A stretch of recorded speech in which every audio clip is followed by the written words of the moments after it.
Bienvenue à tous et à toutes sur ma chaîne Histoire, la clé de l'histoire qui se raconte sans se la raconter. Imaginez l'histoire d'un magnifique château du XVIe siècle au cœur du Jura, à une vingtaine de kilomètres de Lons-le-Saunier, voulu par un gentilhomme, Philibert de Vautravers. Imaginez ce même château deux fois assiégé, en 1637 par les mercenaires du roi Louis XIII et en 1639 par les Suédois commandés par Bernard de Saxe-Weimar. Démantelé, il y perd 2 tours. Imaginez en 1746 un terrible incendie qui le détruit en partie. Reconstruit par Claude-Joseph de Chaillet, il traverse la Révolution française. Puis, par le mariage de Albine de Chaillet de Grandfontaine, qui épouse un Chamorro, il aboutit dans cette famille où il y reste presque pendant 100 ans. Imaginez, au XXe siècle, un château laissé à l'abandon, dont les toitures menacent ruine, dont les plafonds s'effondrent, n'ayant ni eau ni électricité, est mis en vente. Imaginez, en 1988, un couple passionné d'art et d'histoire, Joël et Alain Fabry, qui tombe sous le charme de cette antique demeure et décide de lui écrire une nouvelle page de son histoire. Courageusement, ils se remettent à l'œuvre, consolident les tours, refont les toitures, redécorent les pièces. Et en font un endroit chaleureux, placé sous le signe des arts et du terroir. Imaginez ce château, c'est le château de Verges que je vous invite à découvrir avec moi.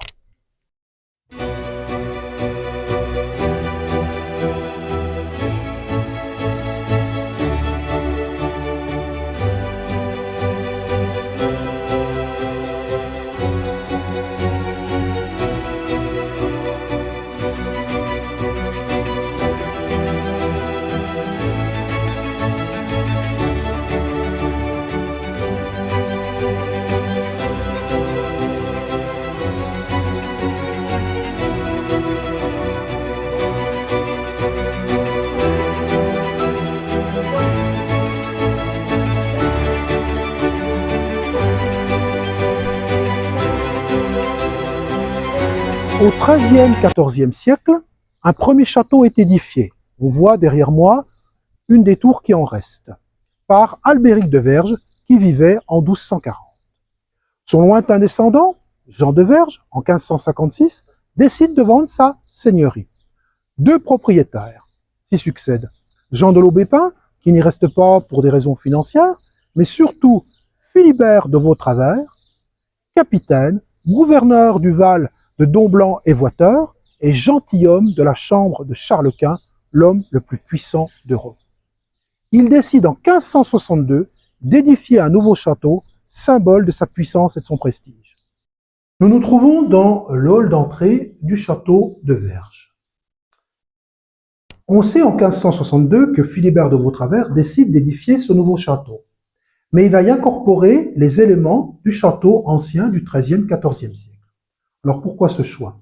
La plupart des nobles d'Ancien Régime, comme ceux du XIXe siècle, choisissent toujours par fidélité historique, par fidélité dynastique, d'incorporer les éléments du château primitif ou simplement de s'établir sur la mode féodale primitive. J'ai l'exemple des princes de Condé à Chantilly qui vont édifier les châteaux successifs au même endroit sur les ponts rocheux. Le duc d'Aumale ne fera pas davantage, puisque lui aussi édifiera le dernier Chantilly sur les 3 tours restantes de l'éperon rocheux. Plus près de nous, le marquis de Châteaurenaud, Antoine de Mailly, en 1782, quand il décide de se faire construire un nouveau château, incorpore les éléments du château ancien. Mais revenons à Philibert de Vautravers. Il ne voit pas l'achèvement des travaux d'édification de son château, puisqu'il meurt entre-temps.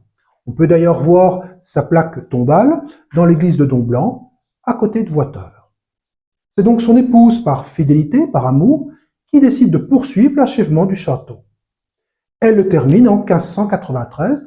Derrière moi, on peut voir une plaque qui commémore l'achèvement des travaux.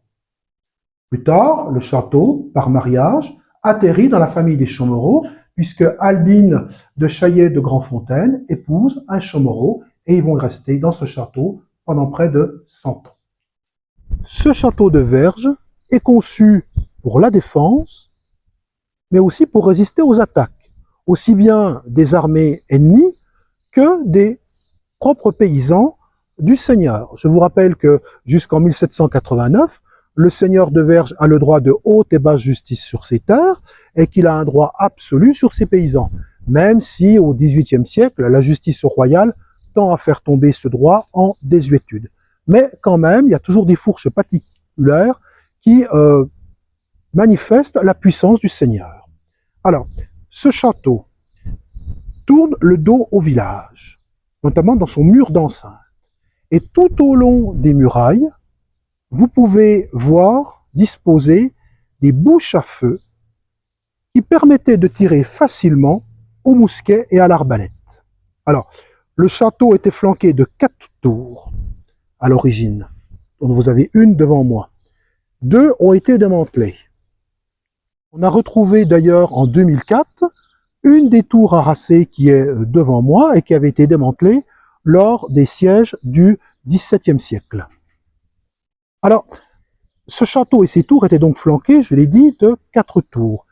Toutes ces tours étaient donc percées de meurtrières qui permettaient de tirer au loin.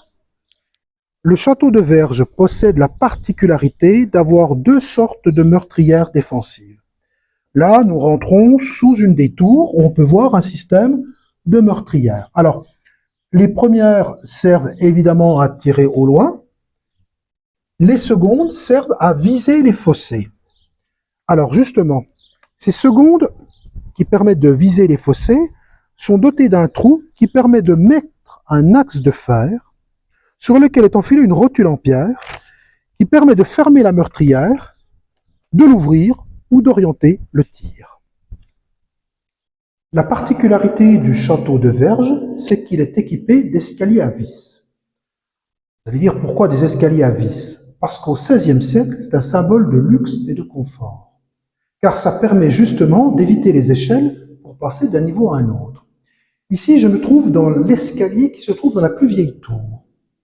C'est un escalier dit de type militaire. Pourquoi? Parce qu'il tourne dans le sens des aiguilles d'une montre. Il fait 2,90 m de diamètre et effectivement permet les combats à l'épée puisque celui qui est dessus les escaliers a obligatoirement l'avantage sur celui qui est en dessous.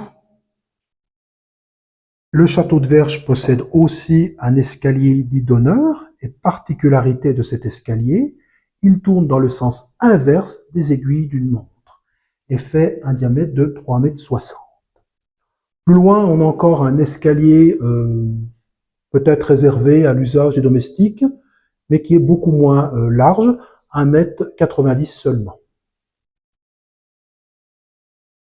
Pour terminer avec les systèmes de défense du château de Verges, comme tout château qui se respecte, la porterie est le point névralgique d'entrée du château, qui permet de laisser passer équipage, bêtes et hommes. À l'heure actuelle, cette porterie est aménagée en appartement que monsieur et madame Fabry louent.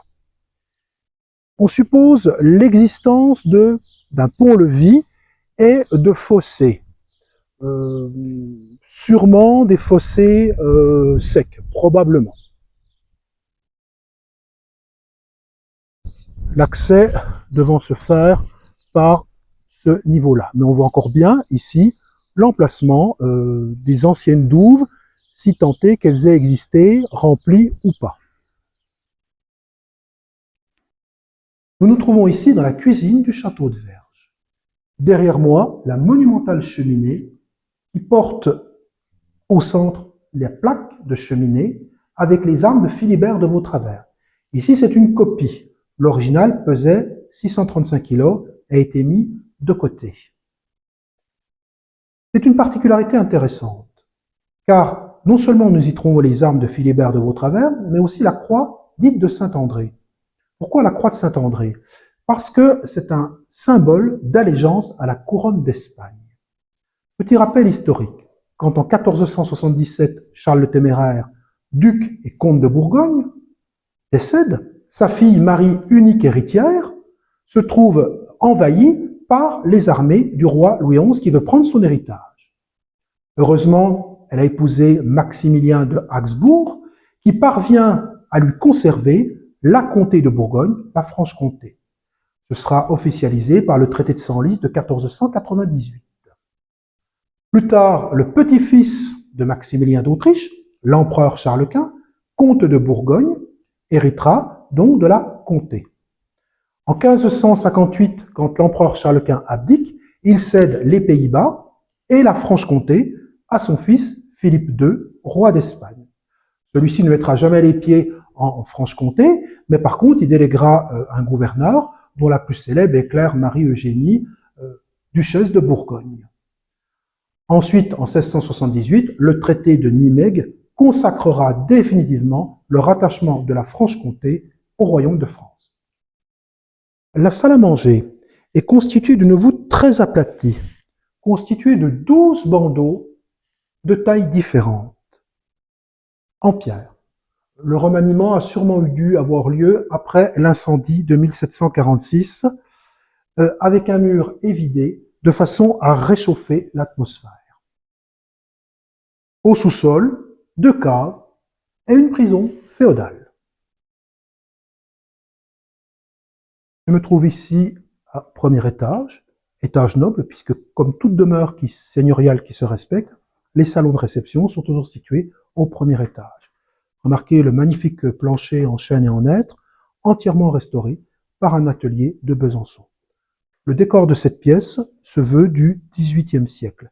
Et c'est le coup d'œil de Madame Fabry qui a voulu recréer l'atmosphère chatoyante du XVIIIe, notamment par la pose de couleurs jaunes et surtout de toiles de Jouy que l'on trouvait fréquemment à cette époque, ce qui en fait la pièce la plus somptueuse du château.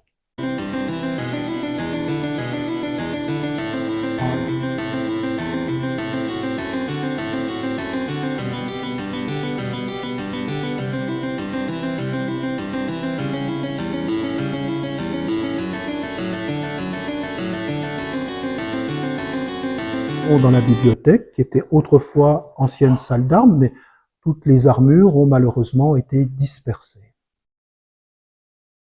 À cette bibliothèque est attenante une petite chapelle. On remarque les carreaux du XVIe siècle. Le propriétaire, M. Fabry, pense que cette chapelle servait pour les messes clandestines lors de la Révolution française, puisque je vous rappelle que seuls les prêtres non assermentés étaient autorisés à dire les messes, mais à leur risque et péril, puisqu'il fallait avoir prêté serment à la constitution civile du clergé.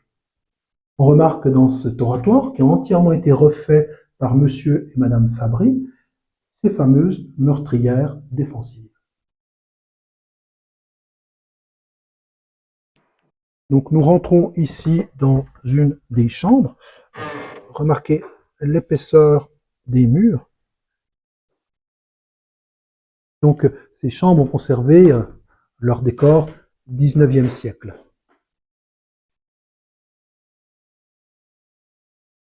La vue est toujours magnifique, de quelque endroit que l'on se place dans le château. Sur les murs, le portrait des arrière-grands-parents de M. Fabry. Depuis le grand salon, on peut accéder à l'une des chambres. Remarquez au passage l'épaisseur des murs, ce qui prouve bien que nous sommes dans une antique demeure féodale. Donc une petite chambre, avec un plafond à la française du XVIIIe siècle, qui donne ici sur la cour d'entrée, et une petite meurtrière que l'on peut voir, car ce château, rappelons-le, est un site défensif et les meurtrières ne sont jamais absentes de cette demeure.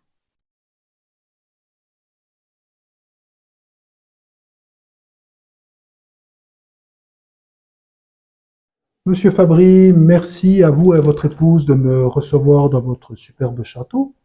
Alors, m'avoir aussi autorisé à pouvoir parcourir les pièces sans restriction. Moi, j'ai deux questions qui me viennent à l'esprit. La première, dans quel état avez-vous trouvé le château lors de votre achat avec votre épouse en 1988? Dans un état d'abandon, le château n'avait pas été habité pendant 35 ans.